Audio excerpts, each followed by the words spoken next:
Sa nakaraang episode 1 ay ibinigay ni Pochita ang kanyang puso kay Denji upang mailigtas niya ito at pagkatapos ng pagpapatay ng mga zombie ay dumating ang isang babaeng official devil hunter.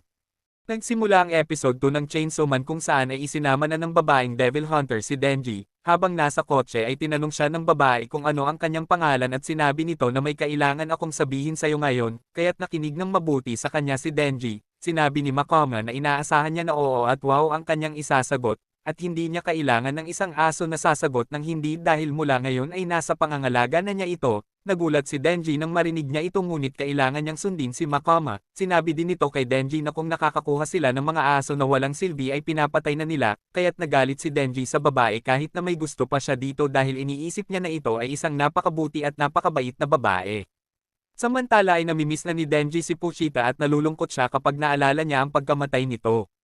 Samantala ay gutom na si Denji kaya't sinabi ni Makoma